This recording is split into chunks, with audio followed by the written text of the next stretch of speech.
Hello everyone, welcome to physics Siddhant. तो आज के इस लेक्चर में हम लोग स्टार्ट करने जा रहे हैं प्रोजेक्टाइल मोशन। तो प्रोजेक्टाइल मोशन को हम लोग दो पार्ट्स में कंप्लीट करेंगे। जो पहला पार्ट है दैट इज प्रोजेक्टाइल मोशन 1। इसके अंदर हम लोग देखेंगे basic concepts of projectile motion. इसमें हम लोग जो भी रेलिवेंट डेरिवेशंस है वो सारे डेरिवेशंस देखेंगे। इसके बाद हम लोग ग्राउंड टू ग्राउंड प्रोजेक्टाइल को समझेंगे और इसके ऊपर कुछ अच्छे क्वेश्चंस हम लोग करेंगे। जो प्रोजेक्टाइल मोशन 2 जो कि नेक्स्ट लेक्चर होगा उसमें हम लोग इंक्लाइंड प्लेन प्रोजेक्टाइल कवर करेंगे और प्रोजेक्टाइल फ्रॉम अ टावर। ये दो टॉपिक हम लोग नेक्स्ट पार्ट में कंप्लीट करेंगे, दैट इज प्रोजेक्टाइल मोशन 2। तो हम लोग स्टार्ट करते हैं अपना प्रोजेक्टाइल मोशन 1। अब अगर हम लोग प्रोजेक्टाइल मोशन की बात कर रहे हैं तो सबसे पहले ये समझना जरूरी हो जाता है कि एक प्रोजेक्टाइल क्या होता है। तो एक प्रोजेक्टाइल कोई सा भी ऑब्जेक्ट होता है जिसको कि हम लोग थ्रो करते हैं अंडर द एक्शन ऑफ और under the influence of some force. अब सपोज एक बॉल को हमने थ्रो किया with initial velocity u under the influence of this force, तो हम लोग बोल सकते हैं कि this ball is a projectile. अब अगर हम लोग बात करते हैं इस फोर्स की, तो ये फोर्स किसी भी तरह का फोर्स हो सकता है। ये ग्रेविटेशनल फोर्स हो सकता है, इलेक्ट्रोस्टैटिक फोर्स हो सकता है, ये किसी भी तरह का फोर्स हो सकता है। तो क्योंकि अभी हमने 12th के टॉपिक्स कवर नहीं किए हैं तो बाकी फोर्सेस की हम बात नहीं करेंगे। अभी जो फोर्स हम लोग कंसिडर करेंगे वो फोर्स होगा हमारा ग्रेविटेशनल फोर्स। क्योंकि फोर्स हम लोग अपना ग्रेविटेशनल फोर्स कंसिडर कर रहे हैं, इसलिए हम लोग ऐसा बोल सकते हैं कि this projectile motion is the extended version of motion under gravity. अब क्योंकि ये जो प्रोजेक्टाइल मोशन है ये एक 2D मोशन है और हमने 2D के बेसिक्स में देखा था कि हम लोग किसी भी 2D मोशन को दो सेपरेट 1D मोशन में डिवाइड करके इसका एनालिसिस कर सकते हैं।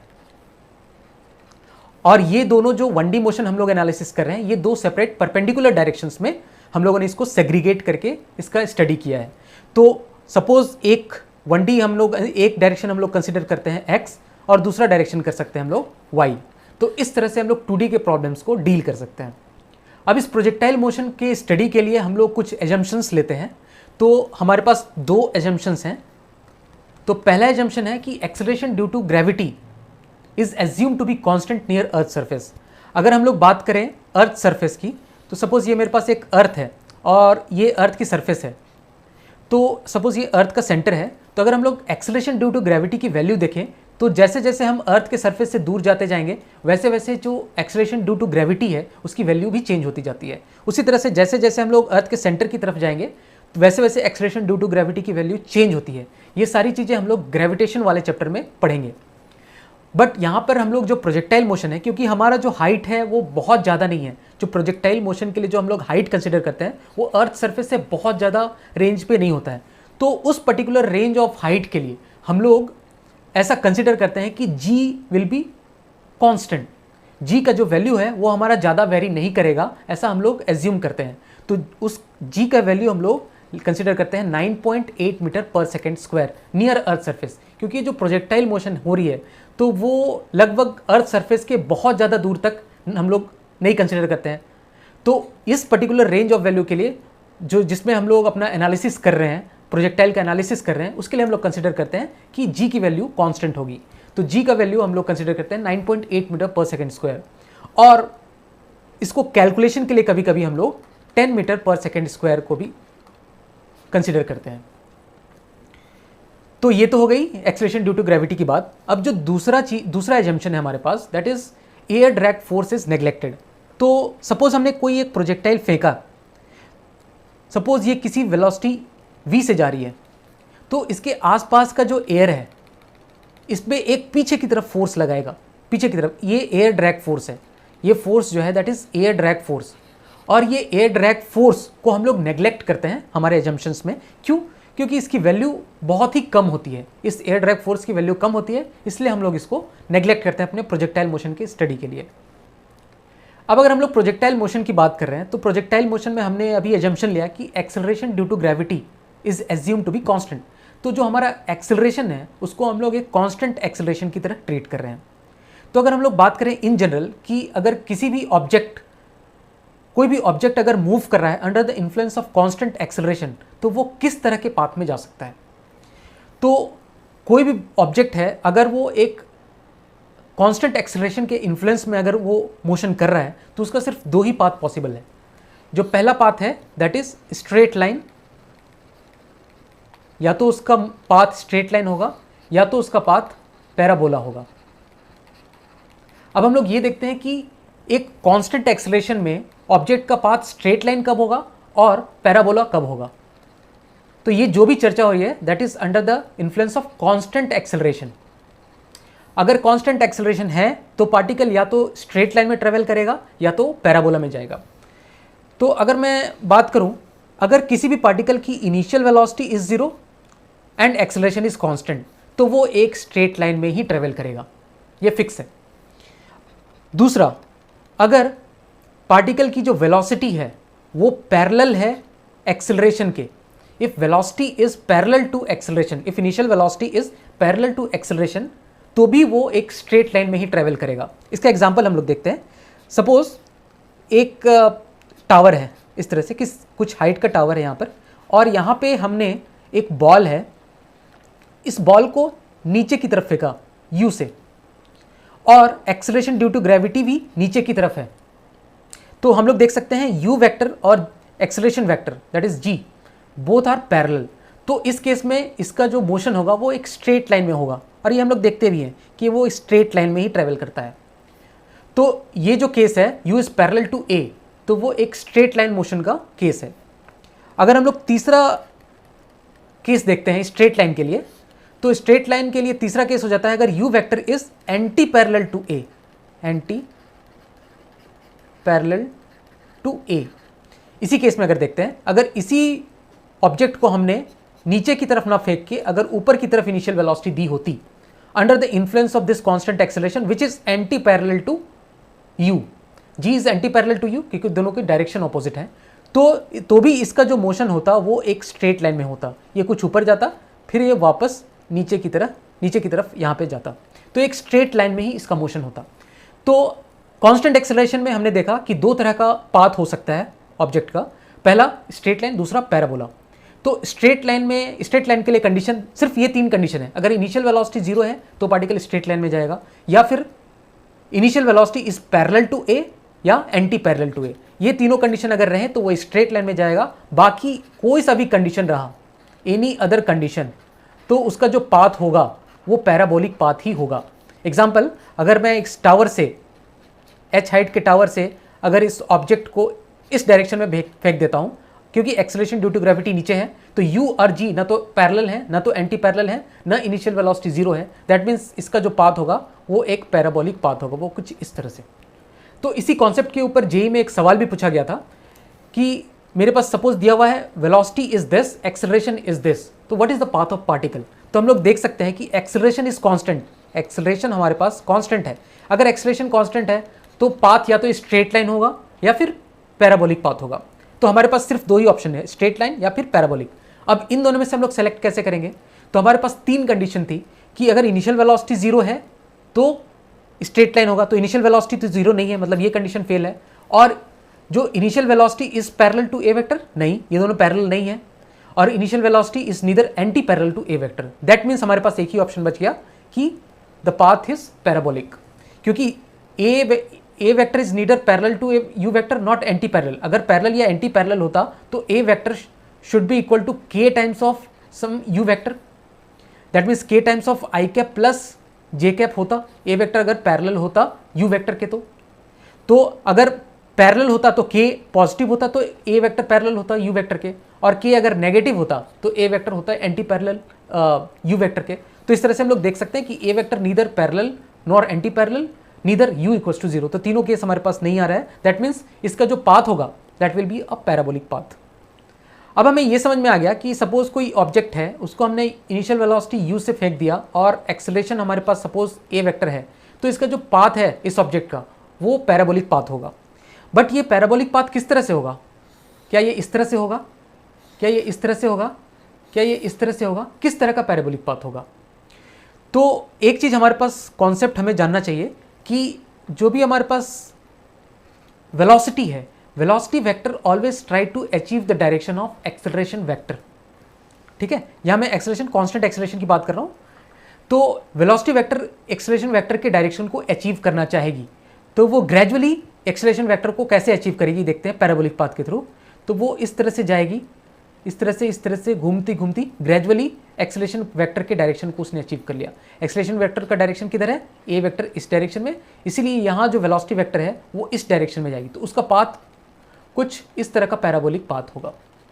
तो इस तरह से हम लोग पाथ पता कर सकते हैं किसी भी ऑब्जेक्ट का कि किस डायरेक्शन में होगा पाथ। तो सपोज एक और एग्जांपल लेते हैं, अगर इनिशियल वेलोसिटी वेक्टर इस तरफ है और एक्सेलरेशन वेक्टर मेरा कुछ सपोज इस डायरेक्शन में है, तो किस तरह का पाथ होगा। तो ये इस तरह से जाएगी ऑब्जेक्ट और फिर वो एक्सेलरेशन वेक्टर के डायरेक्शन को इस तरह से अचीव कर लेगी। एक्सेलरेशन वेक्टर का डायरेक्शन किधर है, इसके पैरेलल। तो ये दोनों का डायरेक्शन फिर सेम डायरेक्शन में हो जाएगा कुछ टाइम के बाद। तो वो इस प्रोजेक्टाइल पाथ को या इस पैराबोलिक पाथ को वो फॉलो करेगी। अब हम लोग प्रोजेक्टाइल मोशन को स्टडी करने से पहले इसके कुछ बेसिक टर्मिनोलॉजी को समझने की कोशिश करते हैं। तो सपोज हमने इस पॉइंट ओ पॉइंट से हमने कोई प्रोजेक्टाइल को फेंका, तो जिस पॉइंट से हम लोग प्रोजेक्टाइल को थ्रो करते हैं, so this point is known as point of projection. O को हम लोग पॉइंट ऑफ प्रोजेक्शन बोलेंगे, पहला। दूसरा, सपोज हमने इसको u velocity at an angle of theta से अगर हमने फेंका है, तो this theta is known as angle of projection. Theta हम लोग हॉरिजॉन्टल से कंसिडर कर रहे हैं, तो सपोज हॉरिजॉन्टल से u वेलोसिटी में हमने at an angle of theta से फेंका है, तो हम लोग this theta is known as angle of projection. ठीक है, u इज इनिशियल वेलोसिटी। तो हम लोग क्या करते हैं कि इस पॉइंट को हम लोग अपना ऑरिजिन कंसिडर करते हैं, जो जिस पॉइंट से हमने फेंका है, और एनालिसिस के लिए हम लोग इसको, हमने देखा था कि दो सेपरेट 1D में तोड़ते हैं, दो सेपरेट 1D परपेंडिकुलर डायरेक्शन में 1D में हम लोग इसका एनालिसिस करते हैं। इसलिए हमने इधर देखा कि एक डायरेक्शन को हमने x कंसिडर किया और एक डायरेक्शन को हमने y कंसिडर किया हुआ है। अब इसके कुछ और भी बेसिक टर्मिनोलॉजीज हैं, जैसे कि टाइम ऑफ फ्लाइट। तो टाइम ऑफ फ्लाइट हम लोग ऐसा बोल सकते हैं कि जितनी देर तक जो प्रोजेक्टाइल है वो हवा में रहा, that is time of flight. तो ये देखते हैं हम लोग यहाँ से जो प्रोजेक्टाइल को थ्रो किया गया है, तो ये O पॉइंट से A पॉइंट तक पहुंचा, फिर A पॉइंट से वापस B पॉइंट तक आया। तो ये टोटल OAB इतने टाइम तक, जितने टाइम तक वो OAB तक ट्रैवल किया, तो this is known as time of flight. जितनी देर तक वो हवा में फ्लाइट किया, that is time of flight. दूसरा है रेंज। तो यहां से हम लोग देख सकते हैं कि टोटल इसने जितना हॉरिजॉन्टल डिस्टेंस कवर किया OB, this is called range of projectile. So this OB is range of projectile. तीसरा है मैक्सिमम हाइट। तो हॉरिजॉन्टल से जितना इसने मैक्सिमम हाइट कवर किया, that is called maximum height. तो ये सारा चीज का जो डेरिवेशन है, maximum height, time of flight, range, ये सारे डेरिवेशन हम लोग देखते हैं। अब अगर हम लोग बात करें प्रोजेक्टाइल मोशन के एनालिसिस की, तो क्योंकि प्रोजेक्टाइल मोशन एक 2D मोशन है, तो हम लोग एक 2D मोशन को दो सेपरेट परपेंडिकुलर डायरेक्शंस में 1D मोशन की तरह एनालिसिस उसका कर सकते हैं। तो यहाँ पर भी हम लोगों ने वही काम किया है। तो सपोज ये पॉइंट ऑफ प्रोजेक्शन है और ये ऑरिजिन, पॉइंट ऑफ प्रोजेक्शन को हम लोगों ने ऑरिजिन कंसिडर किया है। तो हमने दो डायरेक्शन में इसको सेपरेट किया है, एक एक्स एक्सिस में और एक वाई एक्सिस में। इस केस में जो हॉरिजॉन्टल एक्सिस है उसको हमने अपना एक्स एक्सिस चूज किया है और जो वर्टिकल एक्सिस है उसको हमने अपना वाई एक्सिस चूज किया है। तो हम लोग इंडिपेंडेंटली एक्स एक्सिस का एनालिसिस यहाँ पे कर सकते हैं, दैट इज इंडिपेंडेंटली हम लोग इसका हॉरिजॉन्टल मोशन का एनालिसिस कर सकते हैं। उसी तरह से हम लोग इंडिपेंडेंटली इसके वर्टिकल डायरेक्शन के मोशन का एनालिसिस करते हैं। तो सबसे पहले हम लोग इसके हॉरिजॉन्टल डायरेक्शन के एनालिसिस को देखते हैं। तो एक्स एक्सिस का अगर हम लोग एनालिसिस देखें, तो इनिशियल वेलोसिटी एक्स एक्सिस के अलॉन्ग कितनी थी, ux अगर बोलते हैं, तो that is u cos theta. यहाँ से हम लोग देखते हैं, अगर u वेलोसिटी से अगर प्रोजेक्ट किया गया है, तो u वेलोसिटी का इस तरह का component, that is u cos theta. तो ux is u cos theta, that is initial velocity along the direction of x। ठीक है, अगर हम लोग बात करें ax, acceleration in x direction, that is 0, because x direction में कोई सा भी एक्सेलरेशन नहीं है। जो भी ग्रेविटेशनल का एक्सेलरेशन ड्यू टू ग्रेविटी, वो नेगेटिव y डायरेक्शन में है, तो हमें उससे अभी कोई मतलब नहीं है। हमें सिर्फ x डायरेक्शन के एक्सेलरेशन से मतलब है, दैट इज 0। तो अगर हम लोग इसके मोशन को स्टडी करें v equals to u plus at को, तो vx that is final velocity in x direction और velocity in x direction at any time t, that is vx that will be equal to ux plus ax into t। किसी time t पे velocity in x direction क्या होगी, ये होगी vx equals to ux plus at। अब क्योंकि ये A X is 0, that means हम लोग बोल सकते हैं कि V X is equal to U X which is equal to U cos theta. किसी भी टाइम पे हॉरिजॉन्टल डायरेक्शन की जो वेलोसिटी होगी उसकी वैल्यू यू कॉस थीटा ही होगी। तो अगर हम लोग इस प्रोजेक्टाइल को देखें तो इस प्रोजेक्टाइल पे किसी भी पॉइंट पे अगर हम लोग देखें तो जो हॉरिजॉन्टल डायरेक्शन में वेलोसिटी होगी that will be equal to U cos theta. ये जो कंपोनेंट है, सपोज ये मेरा पास नेट वेलोसिटी वेक्टर है v, तो v का ये जो कंपोनेंट है this will always be U cos theta. ये यू कॉस थीटा होगा, ये भी यू कॉस थीटा होगा। इनफैक्ट किसी भी पॉइंट पे अगर हम लोग देखें तो उसका जो horizontal component of velocity will be U cos theta. ठीक है, अब अगर हम लोग बात करें किसी भी पॉइंट पे उसका डिस्प्लेसमेंट क्या होगा, अगर सपोज हम लोग इस पॉइंट पे बात करें तो सपोज ये जो कोऑर्डिनेट है इसको हम लोग x, y बोल रहे हैं, this coordinate is x, y। So displacement कितना हो गया, डिस्प्लेसमेंट अगर देखा जाए तो this is x, horizontal direction में डिस्प्लेसमेंट कितना हो गया इस केस में x। हम लोग इसको ऐसे देख सकते हैं,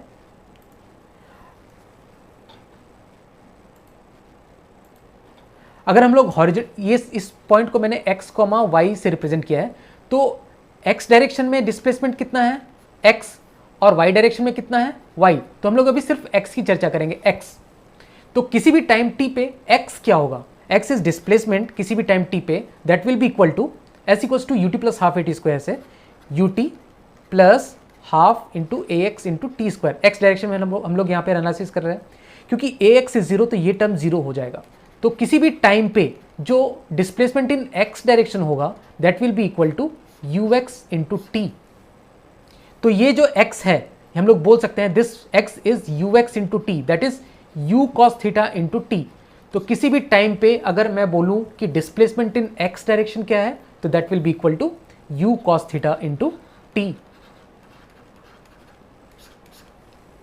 अब अगर हम लोग वर्टिकल मोशन की बात करें या y कंपोनेंट की बात करें तो y एक्सिस में अगर हम लोग मोशन का एनालिसिस करते हैं तो हम लोग देखते हैं कि y डायरेक्शन में सबसे पहले इनिशियल वेलोसिटी क्या होगी, तो y डायरेक्शन की इनिशियल वेलोसिटी होगी ये वाली जो वैल्यू है, तो u का ये component that is u sine theta, this is u cos theta x direction में और y डायरेक्शन में u साइन थीटा। तो y डायरेक्शन में initial velocity is u sine theta. अगर मैं एक्सेलरेशन इन y डायरेक्शन की बात करूं तो एक ही एक्सेलरेशन है हमारे पास जो कि नेगेटिव y में है g, तो इसको हम लोग माइनस g से रिप्रेजेंट कर सकते हैं। ठीक है, अब अगर हम लोग किसी भी टाइम पे वेलोसिटी की बात करें तो वो क्या होगा, तो अगर हम लोग देखते हैं वी वाई से मैं रिप्रेजेंट करता हूं किसी भी टाइम टी पे velocity in Y direction that will be equal to U Y U plus A Y into T which is equal to U Y की वैल्यू हम लोग यू साइन थीटा बोलेंगे, U Y is U sine theta minus because this A Y is minus G, तो minus G T. तो किसी भी time T पे जो वेलोसिटी होगी वो होगी you sine theta minus G T. अच्छा, अगर हम लोग एनालिसिस करें किसी भी टाइम पे जो y में डिस्प्लेसमेंट है वो क्या होगा, तो किसी भी टाइम पे सपोज ये पॉइंट इज x, y, तो y में अगर मैं डिस्प्लेसमेंट की बात करूं तो this value is y and this value is x। तो x की बात नहीं करें हम लोग, सिर्फ y में बात करें तो दिस वैल्यू इज y। तो हम लोग यहां से बोल सकते हैं कि displacement in y is equal to s equals to ut plus half at square ut plus half A T square in Y direction, सारे वाई डायरेक्शन में हम लोग कंसिडर कर रहे हैं। U Y is what U sine theta into T minus half into G into T square. तो किसी भी टाइम टी पे जो वाई डायरेक्शन में डिस्प्लेसमेंट होगा या फिर वर्टिकल मोशन में जो डिस्प्लेसमेंट होगा वो इतना होगा। अब अगर हम लोग प्रोजेक्टाइल मोशन को वर्टिकल और हॉरिजॉन्टल डायरेक्शन को एक साथ क्लब करके इसके मोशन को एनालिसिस करने की कोशिश करें तो कुछ इस तरह का मोशन होगा। तो x डायरेक्शन में अगर हम लोग देखें तो x डायरेक्शन में क्या दिख रहा है कि ये जो प्रोजेक्टाइल है वो एक कांस्टेंट वेलोसिटी से x डायरेक्शन पे चला जा रहा है। वो कांस्टेंट वेलोसिटी क्या है, u cos थीटा। तो ये x डायरेक्शन का मोशन बस इतना ही है। अगर हम लोग y डायरेक्शन में बात करें तो y डायरेक्शन में किस तरह का मोशन है, तो सिर्फ y डायरेक्शन में बात करूँ मैं तो ये पॉइंट ऑफ प्रोजेक्शन O से ये प्रोजेक्टाइल को ऊपर की तरफ थ्रो किया गया और ये ऊपर गया ऊपर गया ऊपर गया ऊपर गया, ये पॉइंट ए तक पहुंचा। ये पॉइंट ए तक पहुंचने के बाद पॉइंट ए में क्या हो गई, इसकी फाइनल वेलोसिटी यहाँ पे इस जगह पे वेलोसिटी 0 हो गई। अब वो नीचे की तरफ आने लगा, वो नीचे आया नीचे आया नीचे आया नीचे आया नीचे आया नीचे आया और ये पॉइंट बी पे पहुंच गया। तो सिर्फ अगर वर्टिकल डायरेक्शन की मोशन की बात करें तो पॉइंट ओ ए बी इस तरह से हम लोग देख सकते हैं, और हॉरिजॉन्टल कंपोनेंट में तो ये प्रोजेक्टाइल सिर्फ यू कॉस थीटा स्पीड से चला जा रहा है आगे की तरफ।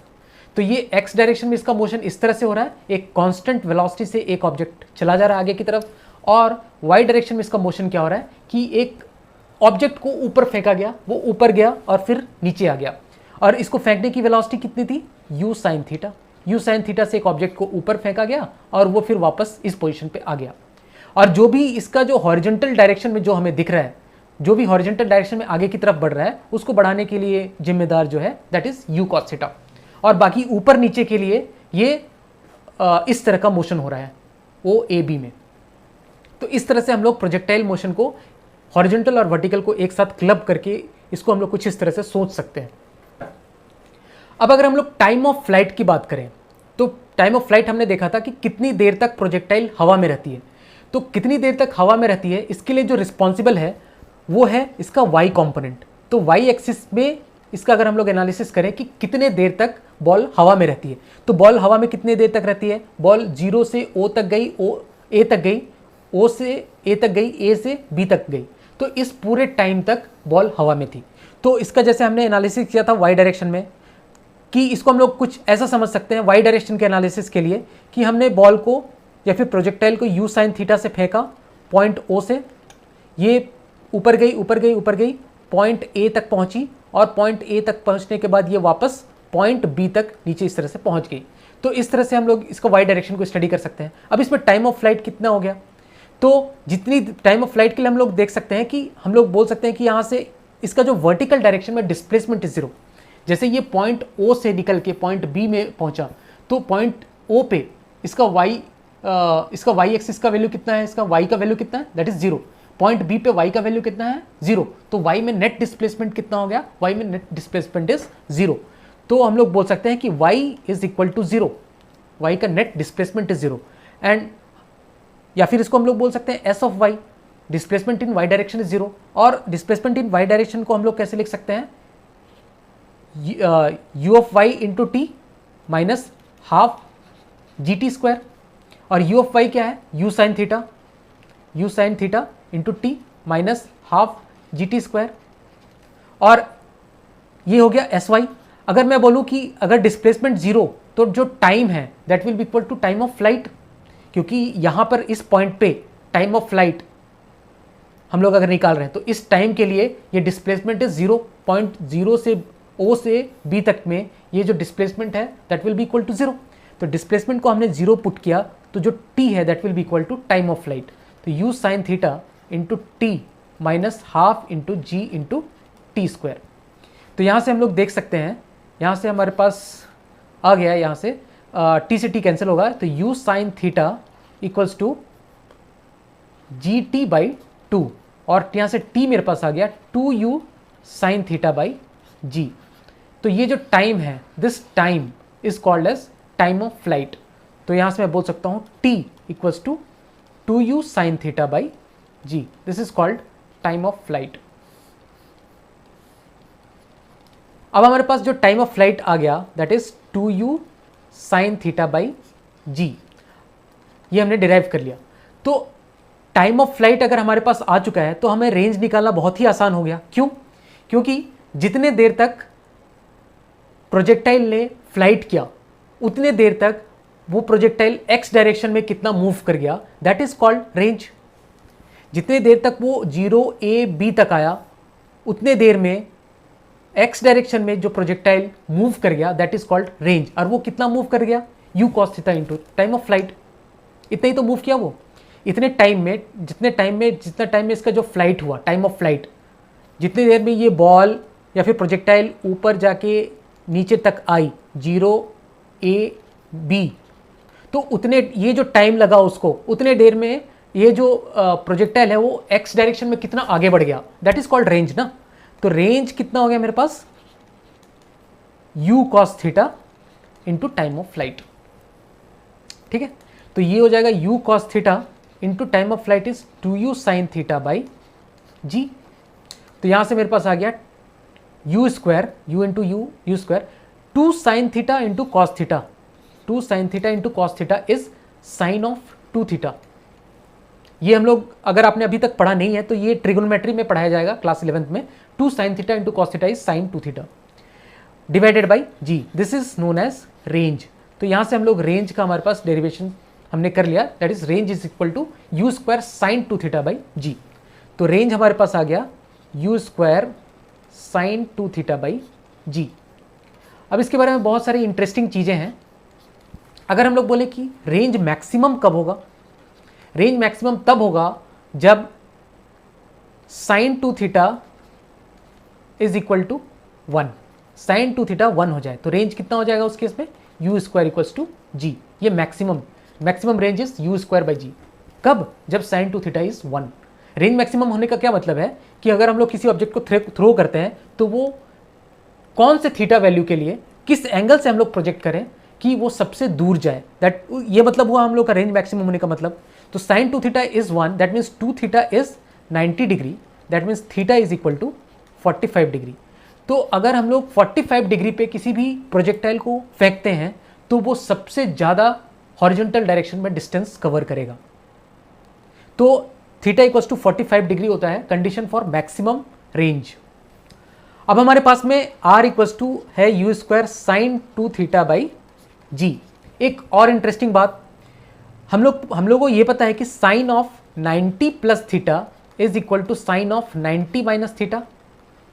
ये अगर नहीं पता है तो ट्रिगोनोमेट्री में ये पढ़ाया जाएगा, जब साइन का कर्व पढ़ाया जाएगा इस तरह से। तो यहाँ से दिखेगा कि साइन ऑफ 90 जो होता है दैट इज मैक्सिमम, ये वाला point sine of 90 is 1 90 degree पे, और साइन ऑफ 90 से जितना भी अगर हम लोग थीटा इधर जाएं, थीटा अगर 90 से थीटा कम जाते हैं या 90 से थीटा ज़्यादा जाते हैं, अगर ये 90 माइनस थीटा है और ये 90 प्लस थीटा है तो उसके लिए जो साइन की वैल्यू है वो सेम होती है। तो ये ट्रिगोनोमेट्री में ये चीज़ पढ़ाया जाएगा, साइन का प्रॉपर कर्व पढ़ाया जाएगा और उसमें ये सारी बातें बताई जाएगी कि sine of 90 plus theta is equal to sine of 90 minus theta. ठीक है, तो अगर हम लोग यहाँ से ये भी बोल सकते हैं कि sine of 90 plus 2 theta is equal to sine of 90 minus 2 theta. अब थीटा की जगह मैंने 2 थीटा रख दिया, कोई दिक्कत नहीं है, ये भी सेम ही होगा। अब अगर यहाँ से मैं 2 कॉमन निकालता हूँ, साइन ऑफ 2 अगर 2 कॉमन निकाल दिया that is 45 plus theta is equal to sine of 2 45 minus theta. तो यहाँ से हम लोग ये देख सकते हैं कि अगर मैं साइन ऑफ 45 प्लस थीटा और 45 माइनस थीटा, इस दोनों के लिए रेंज सेम होगा। क्योंकि अगर मैं जो थीटा है, थीटा को मैं अगर कंसिडर कर रहा हूँ 45 प्लस थीटा या फिर 45 माइनस थीटा, तो दोनों केस के लिए रेंज सेम होगा, because sine of 2 into 45 plus theta is equal to sine of 2 into 45 minus theta. तो थीटा की जगह मैंने 45 प्लस थीटा रखा या 45 माइनस थीटा रखा, तो दोनों के लिए range will be same, R same रहेगा दोनों केस के लिए, 45 प्लस थीटा के लिए भी और 45 माइनस थीटा के लिए। तो अगर मैं देखूं तो 45 प्लस थीटा और 45 माइनस थीटा, अगर इस दोनों एक को वैल्यू को मैंने अल्फा बोला और एक एंगल को बीटा बोला, तो अगर अल्फा प्लस बीटा देखता हूं तो alpha plus beta is 90 degree. That means कोई भी दो एंगल जो कि आपस में कॉम्प्लीमेंट्री होंगे, तो अगर इस दोनों एंगल में अगर हम लोग सेम वेलोसिटी से हम लोग अपना प्रोजेक्टाइल को प्रोजेक्ट करते हैं तो उस दोनों केस के लिए रेंज विल बी सेम। अगर सपोज मैंने 30 डिग्री से प्रोजेक्ट किया एक प्रोजेक्टाइल को और दूसरे को 60 डिग्री से प्रोजेक्ट किया और इनिशियल वेलोसिटी सेम रहा u, तो इन दोनों का जो रेंज होगा दैट विल बी सेम इस इक्वेशन के थ्रू। ठीक है, तो ये एक बहुत ही इंपॉर्टेंट रिलेशन है कि अगर मेरे पास दो एंगल जो कि कॉम्प्लीमेंट्री हैं आपस में, तो उन दोनों का जो रेंज होगा वो दोनों का सेम होगा अगर इनिशियल वेलोसिटी दोनों की सेम दी हुई है तो। अब इसी कॉन्सेप्ट पे बेस्ड एक छोटा सा न्यूमेरिकल है कि हमें बताना है कि कौन से केस के लिए रेंज इज मैक्सिमम। हमारे पास 4 वैल्यू दी हुई है, तो सारे की इनिशियल वेलोसिटी इस तरह से दी हुई है। तो हमें पता है range is equal to you square sine 2 theta by g. अब हमें बताना है कि क्योंकि इनिशियल वेलोसिटी सबके लिए सेम है और जी सबके लिए सेम है, तो R is proportional to sine of 2 theta. अच्छा, एक चीज हमने देखा था कि range is maximum at 45 degree. ठीक है, रेंज अगर मैक्सिमम 45 डिग्री पे है, और दूसरा चीज ये दिखा था कि 45 प्लस थीटा और 45 माइनस थीटा, सपोज ये एंगल कोई है 45 से अगर थीटा डिग्री नीचे या फिर 45 से थीटा डिग्री ऊपर, प्लस थीटा में या माइनस थीटा में जो रेंज की वैल्यू है वो सेम है। और दूसरी बात कि 45 से जैसे ऊपर जाएंगे ये मेरी रेंज कम होती जाएगी, इस डायरेक्शन में रेंज विल डिक्रीज। और 45 से जैसे नीचे जाते जाएंगे 0 डिग्री की तरफ, और तो इस केस में भी रेंज विल डिक्रीजेस। और 45 से 90 डिग्री की तरफ जाएंगे तो भी रेंज डिक्रीज होगी। और 45 से जितना एंगल नीचे जाएंगे या जितना एंगल ऊपर जाएंगे तो दोनों केस में रेंज बराबर होगी। तो हमें ये पता है कि ये जो केस है that is the case of maximum range. मतलब अगर कोई भी एंगल ऑफ प्रोजेक्शन अगर क्लोज टू 45 डिग्री रहे, जितना क्लोज टू 45 डिग्री रहे रेंज उतना ही ज़्यादा होगा। तो इन सारे केस के लिए u इज सेम, तो जो भी angle is close to 45 degree उसके लिए रेंज मैक्सिमम होगा। तो हम लोग देखते हैं कि ये जो एंगल है 47 डिग्री, तो 47 degree is closest to 45 degree, क्योंकि इसमें जो डिफरेंस है 45 से डिफरेंस दैट इज 2 डिग्री। इसमें देखिए डिफरेंस इज 3 डिग्री, इसमें डिफरेंस इज 5 डिग्री और इसमें डिफरेंस इज 5 डिग्री। तो रेंज मैक्सिमम किसके लिए होगी? जो 45 के सबसे ज़्यादा नज़दीक है। तो रेंज ऑफ 4 इज मैक्सिमम। इसके बाद अगर हम लोग देखना चाहें तो रेंज, इसके बाद रेंज ऑफ 3 आएगी, क्योंकि इसमें 3 डिग्री का डिफरेंस है। इसके बाद इन दोनों की रेंज सेम है, 1 की और 2 की रेंज सेम है, R1 इक्वल्स टू R2 मैं बोलता हूँ। और ऐसे भी देख सकते हैं दोनों का रेंज सेम होने का दूसरा रीज़न ये भी है कि 50 + 40 हम लोग यहाँ से देख सकते हैं दैट इज कॉम्प्लीमेंट्री एंगल। 50 + 40 90, तो ये दोनों मिलके एक कॉम्प्लीमेंट्री एंगल बना रहे हैं, तो इसलिए भी दोनों की रेंज सेम है। इसको हम लोग इस तरह से भी देख सकते हैं, ठीक है। और दूसरे तरीके से ये देख सकते हैं कि 45 के दोनों 45 प्लस थीटा है तो दूसरा 45 माइनस थीटा है, तो दोनों के केस के लिए रेंज विल बी सेम। अब रेंज के ऊपर एक बेसिक सा छोटा सा न्यूमेरिकल क्वेश्चन है, तो ये जस्ट वार्म अप क्वेश्चन है। एक बॉल है जिसको कि प्रोजेक्ट किया गया है 12 मीटर पर सेकेंड से at an angle of 45 degree. तो हमें बताना है कि वो कितने डिस्टेंस में ग्राउंड को हिट करेगी। तो बेसिकली हम लोगों को रेंज निकालना है। ये जस्ट एक वार्म अप क्वेश्चन में लिया है मैंने जस्ट। तो u यहाँ से देखा जाए तो u is 12 metre per second, angle of projection theta is 45 degree. हमें रेंज निकालनी है, तो रेंज हमें पता है u square sine of 2 theta by g।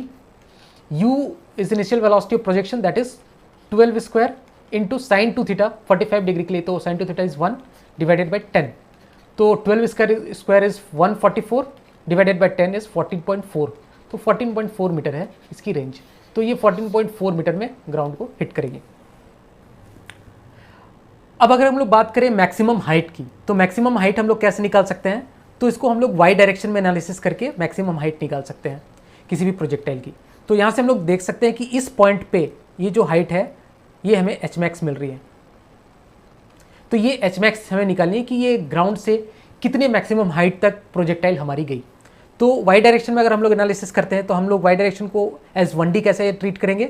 हमने O पॉइंट से प्रोजेक्टाइल को ऊपर की तरफ फेंका u साइन थीटा वेलोसिटी से, u साइन थीटा से, और ये ऊपर गई ऊपर गई ऊपर गई। एक पॉइंट पे A पॉइंट पे इसकी वेलोसिटी है ये 0 हो गई। उसके बाद इसकी वेलोसिटी वापस से ऑपोजिट डायरेक्शन में हो गई और वापस इसने ग्राउंड को आके हिट किया पॉइंट B पे।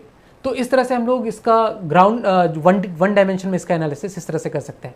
तो हम देखें कि जो मैक्सिमम हाइट जहाँ पे गई वहाँ के लिए कंडीशन क्या है? उस पॉइंट पे फाइनल वेलोसिटी या फिर वेलोसिटी उस पॉइंट पे 0 है, तो बस हमको उसी का यूज़ करना है। तो वेलोसिटी को हमको 0 करना है। तो हमें पता है v square equals to u square plus 2as।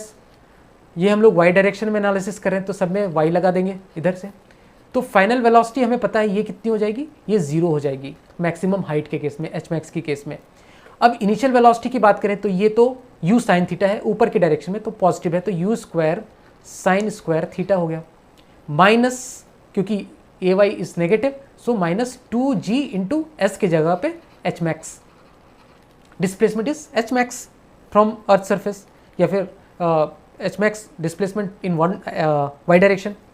तो यहाँ से हम लोग एच मैक्स की वैल्यू निकाल सकते हैं that is equal to you square sine square theta by 2g।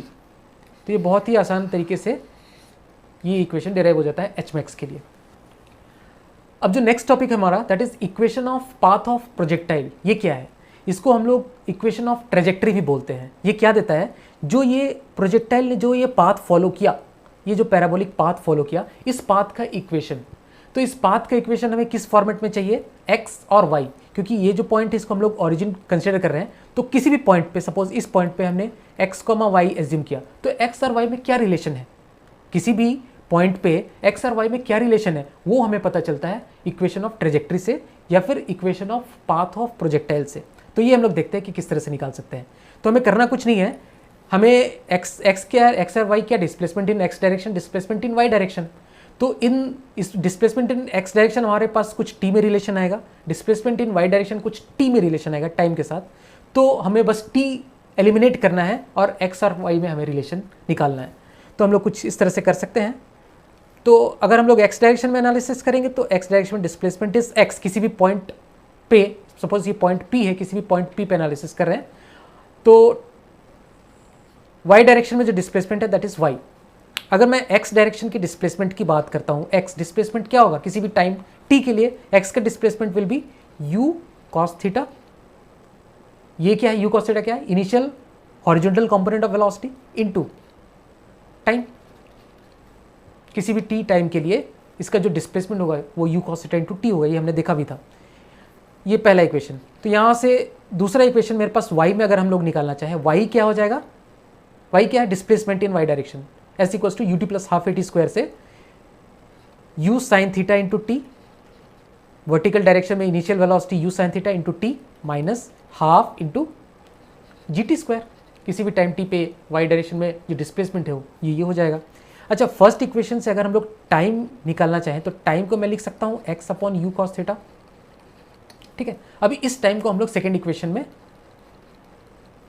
डाल देंगे, तो ये बन जाएगा u sine theta into x upon U cos theta minus half into जी, टी स्क्वायर की जगह इसका square that is X square upon you square cos square theta. यहाँ से यू यू कैंसिल आउट हो गया और ये बच गया मेरे पास x tan theta minus half g x square upon you square cos square theta. तो ये मेरे पास x और y में एक रिलेशन आ गया। तो ये जो पाथ है this is called equation of trajectory, या फिर इसको हम लोग equation of path of projectile बोलते हैं, या फिर इसको हम लोग ट्रेजेक्ट्री बोलते हैं, इक्वेशन ऑफ ट्रेजेक्ट्री। अब जो ये इक्वेशन ऑफ ट्रेजेक्ट्री है वो इसको अल्टरनेट फॉर्म में हम लोग इस तरह से भी लिख सकते हैं।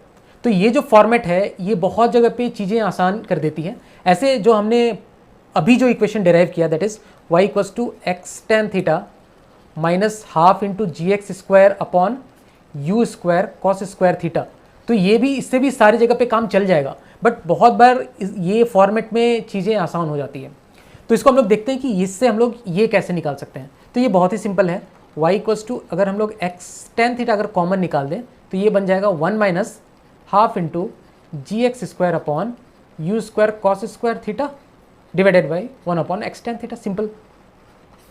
तो x से अगर x कैंसिल आउट हो गया, टेन थीटा को मैं लिख देता हूँ sign theta by cos theta, और ये कॉस थीटा से इस कॉस थीटा को अगर मैं उड़ा दिया तो मेरे पास क्या बच जाएगा, यहाँ पे ये बच जाएगा y equals to x tan theta as it is one minus g into x upon you square into, अब two cos theta into sine theta को मैं साइन टू थीटा बोल सकता हूँ, ठीक है। तो मेरे पास ये जो बच गया ये क्या हो गया, u square sine two theta by g. हमें पता है रेंज जो है that is equal to you square sine two theta by g, ठीक है। तो मैं ये जो u square sine two theta by g को रेंज से एलिमिनेट कर दूं तो ये मेरे पास बन जाता है X tan theta one minus X upon R, ये वाला चीज हो गया, this is one by R, तो एक्स बाई आर हो गया। तो y equals to x tan theta into one minus X by R, हमें ये वाली फॉर्मेट मिल गई। तो ये वाली फॉर्मेट बहुत बार बहुत ही सिंप्लीफाई कर देती है चीज़ों को न्यूमेरिकल्स में कहीं कहीं पे। तो ये फॉर्मेट भी अगर ध्यान में रहे तो ज़्यादा आसानी से क्वेश्चन सॉल्व हो जाता है। अब बहुत बार क्या होता है कि हमें कुछ अच्छे क्वेश्चंस में कुछ इस तरह के क्वेश्चन पूछ लिए जाते हैं कि किसी भी टाइम पे, किसी भी टाइम टी पे प्रोजेक्टाइल का स्लोप बता दो कितना है, किसी भी टाइम टी पे स्पीड कितनी है, किसी भी टाइम पे डिस्प्लेसमेंट कितना है, डिस्टेंस कितना है। तो ये अच्छे क्वेश्चंस में इस तरह के क्वेश्चंस आ सकते हैं। तो हम लोग एक एक करके इसके कॉन्सेप्ट को समझने की कोशिश करते हैं। तो सबसे पहले हम लोग अगर स्लोप की बात करें प्रोजेक्टाइल में, तो किसी भी टाइम पे अगर मैं बोलूँ कि सपोज टाइम टी पे मुझे प्रोजेक्टाइल का स्लोप बताओ, ये कितना होगा स्लोप। तो सबसे पहले एक तो बेसिक कॉन्सेप्ट है, मैं इन जनरल किसी भी ट्रेजेक्टरी की बात करता हूँ। कोई भी ट्रेजेक्टरी होता है तो वेलोसिटी जो होती है वो हमेशा जो होती है टेंजेंशियल डायरेक्शन में होती है ट्रेजेक्टरी के। और इसकी डायरेक्शन किस तरफ होती है, इस तरफ मैंने बनाया है डायरेक्शन वेलोसिटी का, इसलिए क्योंकि ये ऑब्जेक्ट जो है वो इस तरफ जा रहा है, इसकी पाथ जो है वो इस तरह से होगी। तो velocity will be always tangential to the path at that point and will be in the direction of motion.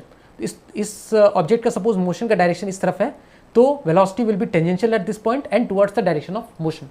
तो ये बेसिक कॉन्सेप्ट है। तो उसी तरह अगर मैं प्रोजेक्टाइल में अगर बात करूं, तो ये हमारे पास सपोज एक प्रोजेक्टाइल है, किसी भी पॉइंट पे जो वेलोसिटी है, तो velocity will be tangential direction in tangential direction, तो ये नेट वेलोसिटी वेक्टर है। अब अगर इसके जो कंपोनेंट्स की मैं बात करूं, तो ये हो जाएगा इसका Vx कंपोनेंट, और ये सपोज है मेरे पास Vy कंपोनेंट। तो मैं अगर स्लोप की बात करूं, तो मैं बेसिकली हॉरिजॉन्टल के साथ ये एंगल जो थीटा बना रहा है, slope is what, this tan theta is slope. हमें बेसिकली ये tan थीटा निकालना है। तो हम लोग यहाँ से देख सकते हैं ये स्लोप हम लोग निकाल सकते हैं इजीली। ये Vy को पैरेलल शिफ्ट किया तो इस डायरेक्शन में आ गया Vy। तो tan theta is what, Vy by Vx। तो अगर मैं किसी भी टाइम पे velocity in y direction divided by velocity in x direction निकाल दूं, तो वो मुझे स्लोप निकल जाएगा वहाँ से। तो वेलोसिटी इन y डायरेक्शन किसी भी टाइम पे क्या हो जाएगा, ये हो जाएगा initial velocity that is u sine theta, v equals to u plus a t. तो u माइनस जी टी हो गया vy डायरेक्शन में, तो u sine theta minus ji t in y direction. किसी भी टाइम t पे ये वेलोसिटी होगी y डायरेक्शन में, और किसी भी टाइम t पे velocity in x direction will be u cos theta. ये तो कांस्टेंट ही रहता है। तो किसी भी टाइम पे अगर मुझे स्लोप पूछा जाए, तो स्लोप की जो वैल्यू होगी वो इतनी हो जाएगी। अब जिस पर नेक्स्ट क्वेश्चन पूछा जा सकता है कि किसी भी टाइम पे मुझे स्पीड निकालनी है, तो किसी भी टाइम पे सपोज इस टाइम पे मुझे स्पीड निकालनी है, तो स्पीड मतलब क्या, ये सपोज वेलोसिटी वेक्टर है, तो speed will be magnitude of velocity vector, simple. तो वेलोसिटी वेक्टर के दो कंपोनेंट्स हमने अभी देखे, velocity in x direction, velocity in Y direction. तो speed will be what, speed will be root over v x square plus we Y square. और v x हमें पता है क्या है, v x that is you cos theta, ये तो constant ही रहता है, u cos theta whole square. अगर मैंने इसको यू से प्रोजेक्ट किया at an angle of theta, that is you cos theta whole square. और वी वाई हमने देखा that is U sine theta minus ji T whole square. तो किसी भी टाइम टी पे हमें स्पीड प्रोजेक्टाइल की इस फॉर्मूले से निकल जाएगी। अब जो नेक्स्ट चीज़ हमें पूछी जा सकती है दैट इज डिस्प्लेसमेंट। तो हम लोग देखते हैं कि किसी भी प्रोजेक्टाइल के किसी टाइम टी पे हम लोग डिस्प्लेसमेंट कैसे निकालते हैं। सपोज इस पॉइंट पे, सपोज टी टाइम पे प्रोजेक्टाइल यहाँ पे थी, हमें डिस्प्लेसमेंट निकालना है। तो डिस्प्लेसमेंट निकालने के लिए हम लोग इस लाइन को ज्वाइन करेंगे। तो बेसिकली ये जो लाइन है इसकी लेंथ ही डिस्प्लेसमेंट है। अब ये कैसे निकालेंगे, सपोज ये पॉइंट x है, ये पॉइंट y है एट टाइम t पे, किसी भी टाइम t पे। ये ओरिजिन है मेरा, u से फेंका गया है at an angle of theta. तो ये जो लेंथ है this is displacement in y, और ये जो लेंथ है that is displacement in x। तो हमें डिस्प्लेसमेंट, नेट डिस्प्लेसमेंट क्या है, root over X square plus Y square. अब यहाँ पे x क्या है, displacement in x at any time t is what, that is u cos theta into T, ठीक है। और displacement in y direction at any time is what, that will be ut plus half A T square, that is u sine theta into T minus half into G into T square. तो बस x और y की value अगर हम लोग इस equation में डाल देते हैं तो हमें डिस्प्लेसमेंट मिल जाएगा। अब किसी भी टाइम पे मुझे अगर डिस्टेंस निकालना हो तो डिस्टेंस के लिए हम लोग कैसे निकाल सकते हैं। डिस्टेंस जो होगा ये हमने देखा था, that will be equal to integral of speed into D T, integral of speed D T, ये हो जाएगा। अब स्पीड हमने निकालना सीख लिया था। यहाँ से किसी भी टाइम पे हम स्पीड कैसे निकाल सकते हैं। स्पीड निकालने के लिए हमने देखा था speed magnitude of velocity is speed that is equal to V x square plus we Y square. तो ये चीज़ निकाल के अगर हम लोग इस इक्वेशन में डाल देते हैं और उसको इंटीग्रेट कर देते हैं टाइम के साथ फ्रॉम 0 टू t, तो हमें टोटल डिस्टेंस ट्रैवल मिल जाता है। सपोज ये पॉइंट यहाँ पे है और ये ये लाइन को अगर मैंने ज्वाइन किया, ये पॉइंट एक्स और वाई, तो यहाँ पे अगर हमें डिस्टेंस पता करनी है तो ये वाली जो लेंथ होगी, ये जो आर्क लेंथ, यहाँ से जो पैराबोला का जो लेंथ हो गया, पाथ का जो लेंथ हो गया, दैट इज डिस्टेंस, और ये वाली जो लेंथ है, ये वाली लेंथ इज डिस्प्लेसमेंट। तो डिस्टेंस हमने देखा कैसे निकाल सकते हैं, और डिस्प्लेसमेंट हम लोग कैसे निकाल सकते हैं किसी भी टाइम टी पे। अब हम लोग प्रोजेक्टाइल मोशंस में कुछ इंपॉर्टेंट पॉइंट्स डिस्कस कर लेते हैं। तो सबसे पहले अगर मैं स्पीड की बात करूं, तो स्पीड जो है वो प्रोजेक्टाइल मोशन में कब बढ़ती है, कब घटती है। तो स्पीड के लिए हमें स्पीड जो पता है that is vx² plus vy², दो कंपोनेंट है वेलोसिटी के। तो vx इज तो कांस्टेंट, x डायरेक्शन में वेलोसिटी तो चेंज नहीं हो रही है, that is u cos theta. अगर मैं y डायरेक्शन में वेलोसिटी की बात करूं, तो सपोज ये मेरे पास प्रोजेक्टाइल है कुछ इस तरह से, तो हम लोग देख सकते हैं कि इस पॉइंट पे इसकी वेलोसिटी ऊपर की तरफ है, कुछ वेलोसिटी रही होगी, और vy को अगर मैं लिखता हूँ that will be equal to u sin theta minus gt। तो ये जो वेलोसिटी है y डायरेक्शन में, ये घटती जाती है, घटती जाती है, घटती जाती है, और इस पॉइंट पे जीरो हो जाती है, हाईएस्ट पॉइंट पे। हमने ये देखा था, अगर इस पॉइंट को O बोलता हूँ, इस पॉइंट को A बोलता हूँ, A अगर मेरे पास मैक्सिमम हाइट वाली पॉइंट है, तो यहाँ पे velocity is zero, vertical velocity is. Horizontal velocity तो कांस्टेंट है, हर जगह पे u cos theta, u cos theta, u cos theta, यहाँ पे भी u cos थीटा, हर जगह पे u cos थीटा है, ये चेंज नहीं हो रहा है। जो वर्टिकल डायरेक्शन में जो वेलोसिटी है ये कम होती जा रही है, कम होती जा रही है, इस पॉइंट पे A पॉइंट पे जीरो है, देन इसके बाद वो बढ़ती जाएगी, बढ़ती जाएगी, बढ़ती जाएगी, बढ़ती जाएगी, और सबसे ज़्यादा सबसे नीचे वाले पॉइंट पे सबसे ज़्यादा होगी। तो अगर मैं बात करूं इसकी स्पीड की, तो vx तो इज कांस्टेंट, तो vy 0 to a डिक्रीज हो रही है, और a to b इंक्रीज हो रही है। That means speed O to a decrease हो रहा है, और A to B इंक्रीज हो रहा है। ठीक है, speed that is magnitude of velocity. अगर मैं काइनेटिक एनर्जी की बात करता हूँ, तो ये हो जाता है half mv², kinetic energy is half mv², तो v² अगर आ गया दैट मीन्स स्पीड का स्क्वायर, हाफ mv²। ठीक है, तो क्योंकि ये स्केलर क्वांटिटी है, तो ये हाफ mv² इज स्पीड का स्क्वायर। ठीक है, that is magnitude of speed का स्क्वायर। तो इसका जो ट्रेंड होगा वो वही ट्रेंड होगा जो कि स्पीड का ट्रेंड होगा। तो O to A kinetic energy will decrease, and from A to B kinetic energy will increase. अब अगर हम लोग एवरेज वेलोसिटी की बात करें, तो एवरेज वेलोसिटी को थोड़ा हम लोग ध्यान से देखते हैं। तो एक तो नॉर्मल सा तरीका है एवरेज वेलोसिटी निकालने का। तो एवरेज वेलोसिटी हम लोग कैसे निकालते हैं? Average velocity is displacement upon time interval. तो डिस्प्लेसमेंट अगर मैं देखूं, ये पॉइंट O है प्रोजेक्टाइल में, ये पॉइंट A है, ये पॉइंट B है, तो net displacement from 0 to B initial to final position is this, and this is what? Range. तो डिस्प्लेसमेंट इज रेंज, और इसमें टोटल टाइम कितना लगा? Time is time of flight, total time of time is total time of flight. Range को हम लोग क्या लिख सकते हैं? Range is u² sin 2 theta by g, ये हमने देखा था। और टाइम इज क्या है? Time of flight is 2u sin theta by g। तो यहाँ से g to g cancel out हो गया। sin 2 थीटा को मैं 2 sin theta into cos theta लिखता हूँ, तो u² into 2 sin theta into cos theta by 2u sin theta. तो sin थीटा कैंसिल हो गया, 2 कैंसिल हो गया, एक u से u कैंसिल होगा, u cos थीटा। तो एवरेज वेलोसिटी जो मेरे पास आ गई वो u cos थीटा आ गई। इसको हम लोग दूसरे तरीके से भी देख सकते हैं एवरेज वेलोसिटी को। एक अगर हम लोग इस तरह से सोचे, सपोज ये मेरे पास प्रोजेक्टाइल है, अब इसके एक डायरेक्शन में तो ये हॉरिजॉन्टल डायरेक्शन की जो वेलोसिटी है that is u cos theta, ये फिक्स है।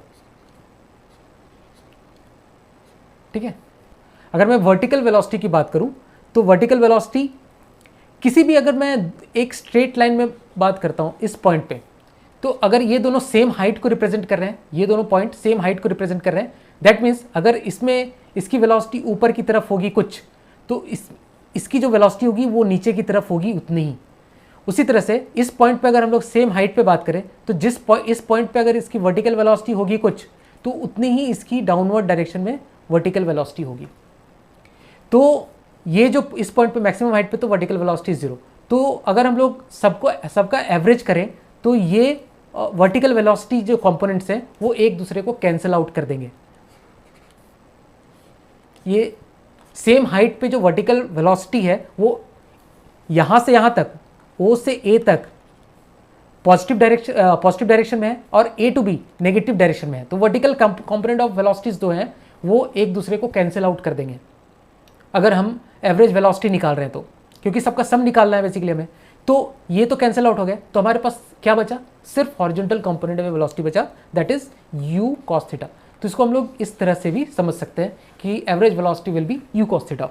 तो नेक्स्ट हम लोग एक न्यूमेरिकल देखते हैं। एक प्रोजेक्टाइल है जिसको कि प्रोजेक्ट किया गया है 20√2 से at an angle of 45 degree. तो ये मेरे पास कुछ प्रोजेक्टाइल इस तरह से है।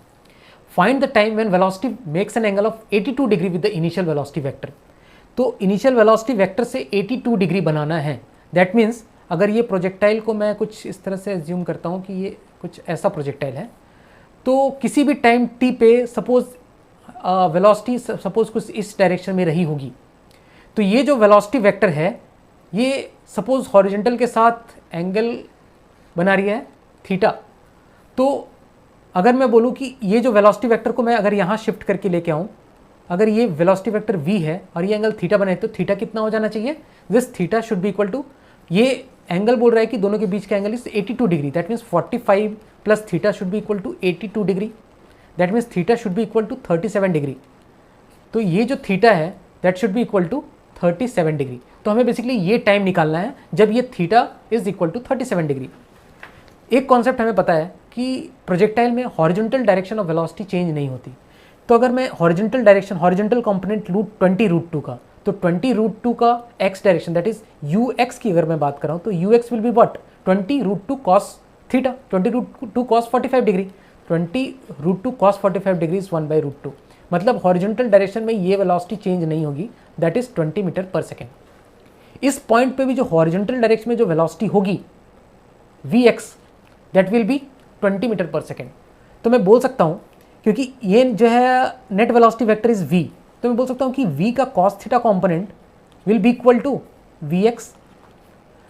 v हमें पता नहीं है, cos थीटा, थीटा में 37 निकाला है, तो cos 37 is 4/5 which will be equal to vx that is equal to 20 metre per second, that is constant. तो यहाँ से मैं बोल सकता हूँ v is 25 metre per second. ठीक है, v is 25 metre per second. तो यहाँ से मैं वर्टिकल कॉम्पोनेंट ऑफ वेलोसिटी निकाल सकता हूँ vy से, v का साइन 37, तो vy is simply v sine 37 degree. तो v इज व्हाट, और वो कैसा है, नीचे की डायरेक्शन में, तो एक नेगेटिव साइन आएगा क्योंकि नीचे की डायरेक्शन में है, तो minus v is 25 sine 37 is 3/5। तो यहाँ से मेरे पास आ गया v will be -15 metre per second.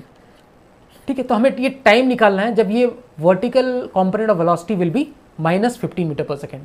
तो v equals to u plus at से y डायरेक्शन में, vy equals to ui minus gt, by is -15, ui is 20√2 का साइन 45 डिग्री इज 20 ओनली, तो ये 20 हो गया, -10 इंटू t। ये टाइम हमें पता चल जाएगा कि किस टाइम पे ये कंडीशन आई, मतलब इस पॉइंट का।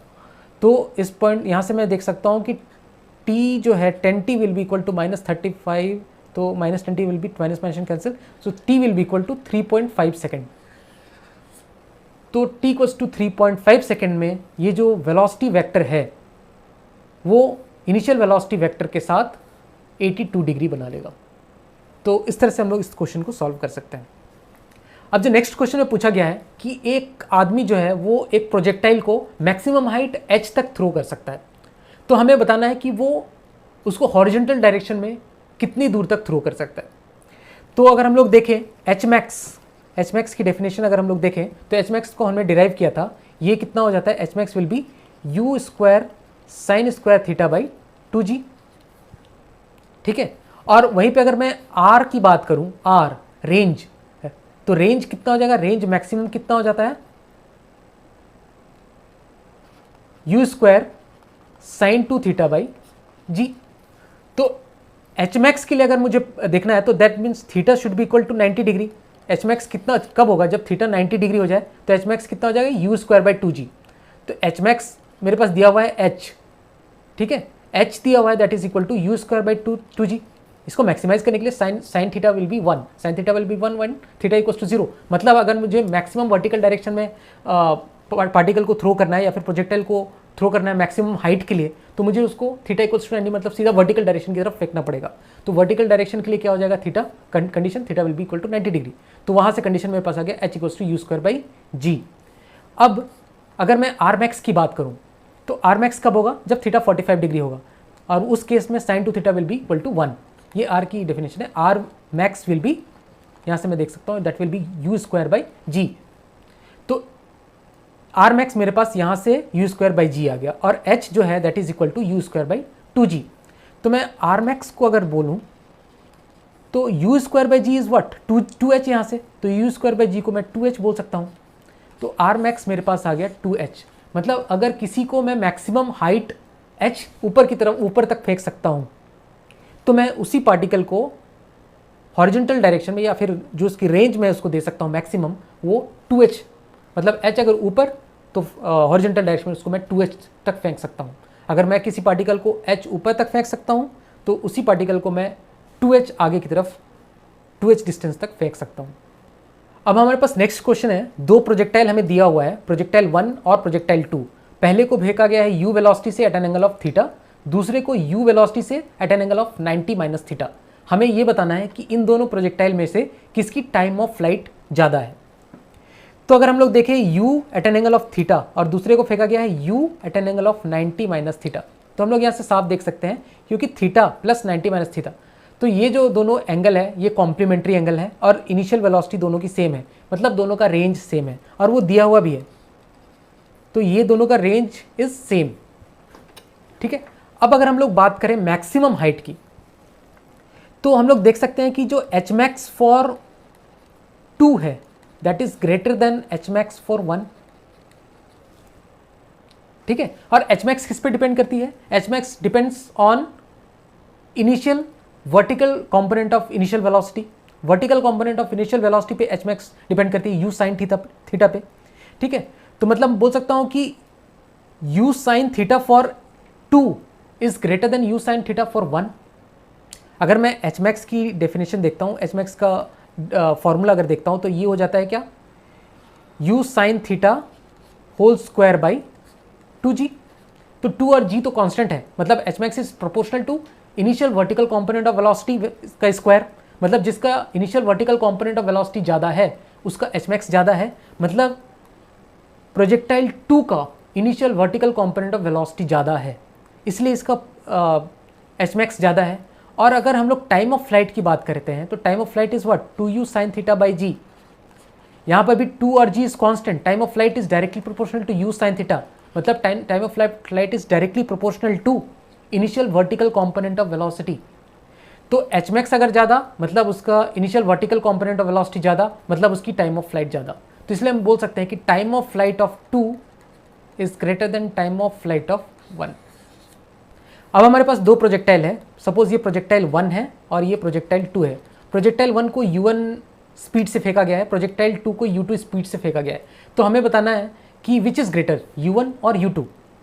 तो हम लोग इसको इस तरह से देख सकते हैं, एच मैक्स दोनों के लिए सेम है, अभी हमने डिस्कस किया, जिसका एच मैक्स सेम है दैट मीन्स इसका इन दोनों का vertical component of velocity same, uy of 1 is equal to uy of 2, क्योंकि दोनों का एच मैक्स इज सेम। दोनों का एच मैक्स, अगर इसका एच मैक्स देखा जाए या इसका एच मैक्स देखा जाए तो दोनों का सेम है, दैट मीन्स इसका vertical component of initial velocity same, uy1 is equal to uy2। अगर मैं इसके हॉरिजॉन्टल कंपोनेंट ऑफ वेलोसिटी की बात करूं, क्योंकि दोनों का टाइम ऑफ फ्लाइट भी सेम है, एच मैक्स अगर सेम है that means time of flight of 1 is equal to time of flight of 2। दोनों का टाइम ऑफ फ्लाइट सेम है, तो रेंज किस पे डिपेंड करेगा, range is horizontal component of velocity into time of flight. अगर दोनों का टाइम ऑफ फ्लाइट सेम है और सेकेंड वाले प्रोजेक्टाइल का रेंज ज़्यादा है, दैट मीन्स मैं बोल सकता हूँ कि इसका x component of ux of 2 is greater than ux of 1। फिर से बताता हूँ, क्योंकि इन दोनों का टाइम ऑफ फ्लाइट सेम है, एच मैक्स दोनों का सेम है, इसलिए दोनों का टाइम ऑफ फ्लाइट सेम है। अगर टाइम ऑफ फ्लाइट सेम है तो रेंज क्या होता है, रेंज होता है इनिशियल हॉरिजॉन्टल डायरेक्शन में जो इसकी वेलोसिटी रही होगी, initial horizontal component of velocity into time of flight. तो ये सेकेंड वाले केस के लिए ज़्यादा है, और टाइम ऑफ फ्लाइट अगर सेम है दोनों के केस के लिए, तो initial horizontal component of velocity of 2 is greater than initial horizontal component of velocity of 1। तो अगर इन दोनों से हम लोग कंपेयर करें तो u1 क्या हो जाएगा, u1 will be root over ux1 square plus uy1 square. उसी तरह से u2 क्या हो जाएगा, ux2 square plus uy2 square. दोनों का y1 कंपोनेंट, ये दोनों कंपोनेंट दोनों का सेम है, और इस केस में ये जो चीज़ है ये बड़ा है, तो इसलिए हम लोग बोल सकते हैं कि u2 is greater than u1। अब हमारे पास नेक्स्ट क्वेश्चन है, the equation of trajectory of a particle is given by this equation, तो फाइंड u एंड थीटा। तो u है क्या, मेरे पास इनिशियल वेलोसिटी u है, और theta is angle of projection, ये हमें निकालना है। तो y is equal to root over 3x minus 2x square, और हमें स्टैंडर्ड जो इक्वेशन ऑफ ट्रेजेक्ट्री पता है वो है y is equal to x tan theta minus half gx square upon u square cos square theta. तो बस हमें इसे स्टैंडर्ड इक्वेशन से कंपेयर कर देना है। तो यहाँ से हम देख सकते हैं कि tan theta is equal to root 3 इसको, और ये tan theta is equal to root 3, तो थीटा मेरे पास आ गया 60 डिग्री यहाँ से। तो पहला तो वैल्यू निकल गया मुझे, थीटा इज 60 डिग्री। ठीक है, अगर थीटा 60 डिग्री के that means cos theta is equal to half, और that means cos square theta is equal to 1/4। अब मैं अगर सेकेंड टर्म को कंपेयर करूँ, एक्स स्क्वायर वाला टर्म को छोड़ दूँ, इसके कोफिशिएंट 2 को कंपेयर करूँ, तो ये जो इतना जो टर्म है that should be equal to 2। तो हाफ इंटू जी को मैंने 10 लिख दिया upon you square into cos square theta is what 1/4, that should be equal to 2।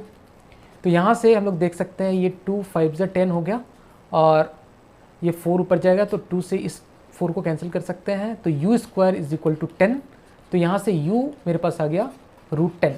तो इस तरह से हमारे पास रूट u और थीटा हमने निकाल लिया।